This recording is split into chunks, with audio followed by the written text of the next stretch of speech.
हिलाली साहब, supreme court ने वकला को सियासी जमातों की क़यादत से हिदायत लेने के लिए वक्त दिया था। नून लीग, पीपल्स पार्टी और JUI ने इलेक्शन की तारीख देने से इनकार कर दिया। तो इसी से मालूम हो रहा है कि हुकूमत इलेक्शन के जाने के मूड में नहीं है। तो असल सूरत हाल किस तरह से सामने आएगी, अब किस तरह से देख रहे हैं? बिल्कुल सही कहा आपने, वो मूड में नहीं है। वो तो चाहते ही नहीं है इलेक्शन हो, और अगर हो तो अपने घर में हो कि जिधर उनको वोट मिले। ये लोग ये नौबत आ गई है कि मैं ऑनेस्टली बाहर के जो लोग हैं वो कहते हैं तुम्हारा प्रॉब्लम क्या है? 90 डेज में लिखा है कि इलेक्शंस होने चाहिए, मगर कोई कहता है नहीं मैं नहीं देता। क्यों? हुक्म है 90 डेज में करना, बिल्कुल कॉन्स्टिट्यूशन में लगा है। वो कहते हैं नहीं हम तैयार नहीं है इलेक्शंस के लिए। क्या कमाल है, you want to revise the constitution according to your feelings, according to your take of the constitution. किस किस्म के लोग हैं? देखिए मैं आपको बताता हूँ, इस किस्म का टाइम जो ये हराम हो रहा है इधर लोगों का, मुल्क का, अदालतों का, जिधर 1000 मिलियंस ऑफ केसेस हैं जिन पे कोई फैसला नहीं हुआ है। मिलियंस ऑफ लोग हैं जो तड़प रहे हैं अपने पेंशनों के लिए, जैसा वो नेशनल बैंक का केस है। 12 साल से लोग मर रहे हैं, उनको पेंशन नहीं मिल रहा है। वो सब कोई नहीं देखता, वो कुछ नहीं है। It's nothing wrong with that. इस किस्म पे स्प्लिटिंग है, इस किस्म के फैसलों पे ये पूरी कौम को चौंक रखते हैं, और आप लोग और हम लोग सब डिबेट करते हैं useless actions of theirs, completely unnecessary. तो क्या कह सकते हैं? मैं तो समझता हूं कि आप और मुझे एज सिटीजन्स ऑफ पाकिस्तान हमें पता है कि हम इलेक्शंस 90 डेज के अंदर अंदर इलेक्शंस होना चाहिए। अब वो गवर्नर करता है, प्रेसिडेंट करता है, चीफ इलेक्शन कमिश्नर करता है। मुझे बताएं क्या फर्क है? Who announces the date? बताएं ना मुझे, क्या फर्क है? एक्सेंट में फर्क है, लहजे में फर्क है, क्या फर्क क्या है? सर कॉन्स्टिट्यूशनल ड्यूटी है ना असल में, वो मुकर्रर नहीं हो पा रही, गवर्नर साहब मना कर चुके हैं। बिल्कुल ठीक है। कौन कह रहा है नहीं हो रहा है? भाई गवर्नर साहब कहते हैं मैं नहीं फैसला करता, मैं नहीं करना चाहता, इस्तीफा दे के हट जाओ। भाई हम लोग हमें जब एक ऑर्डर मिलता है और हम कहते हैं वो ऑर्डर नहीं हो सकता है, कितने दफे मैंने कहा I am sorry I can't carry out the order. उसूली फैसला लेना चाहिए। उसके बाद उसी बाद चलें, छोड़ें जी, आप चलें देख सुनते हैं what is the legal case. अच्छा हिलाली साहब, इतने बड़े मजमे को लेकर हाई कोर्ट में आना, या चलें अगर वो खुद ही आ जाते हैं अपने लीडर के पीछे, इस एटीट्यूड को आप किस तरीके से देखते हैं? अब हुकूमत की हिम्मत का मसला है या फिर रिट का फेलियर कह सकते हैं इसको, कि वहां कोई मौजूद ही नहीं था कंट्रोल करने के लिए? देखिए मैं नहीं समझता कि इमरान खान जो है वो आप या मैं पूरा समझ सकते हैं कि उसको क्यों ये फिक्र है। उसको इसलिए ये फिक्र है कि आज मैंने देखा जैसे अनाउंसमेंट हो रहा था कि डेट आ जाएगा, और सुप्रीम कोर्ट ने वो कर लिया है जो मरियम बीबी ने कहा था उनको नहीं करना चाहिए, giving a date for the election. उस वक्त उस 10 मिनट बाद अनाउंसमेंट आ रहे थे कि कैसे लोगों को पकड़ेंगे, क्या क्या लोगों को करेंगे, कौन कौन से गुंडे हाथ में आएंगे। Fact of the matter is कि हमारे जो पॉलिटिशियंस हैं उनकी बैकग्राउंड ऐसा है कि वो प्रोसीजर्स को इस्तेमाल करते हैं as a weapon against their opponent. एक हथियार है अपने अपोनेंट्स के खिलाफ। इसलिए वो चाहता है कि मुझे उधर मार देंगे, लिहाजा अगर क्राउड हो तो वो नहीं करेंगे। मेरे सपोर्टर्स को पुलिस मारेगी, मगर अगर उनको पता हो कि मेरी उधर फॉलोइंग है तो वो नहीं करेंगे। आई अंडरस्टैंड दैट, और मैंने देखा है।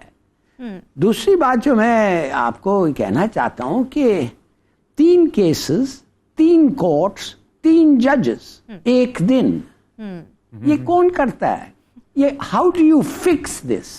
माने ये कैसे आप प्रोग्राम ऐसा बनाते हैं जो प्रैक्टिकली इम्पॉसिबल है?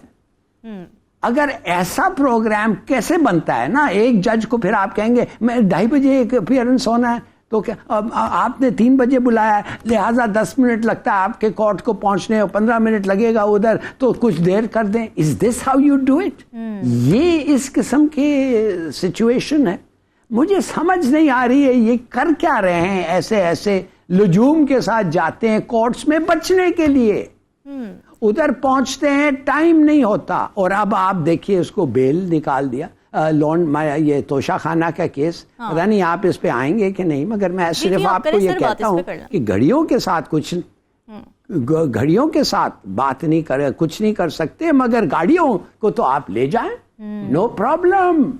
अगर आप गाड़ी ले जाना और घर में खरीद के घर पे रखना चाहते हैं ले जाएं, मगर घड़ी की इजाजत नहीं है। नाम ले लें सर। माने सऊदियों का पैसा आप नहीं आराम कर सकते, अपने पैसे को तो आप लूट लें, कोई फर्क नहीं पड़ता। किस किस्म की स्टैंडर्ड्स हैं? You look at it and you find out and then you से।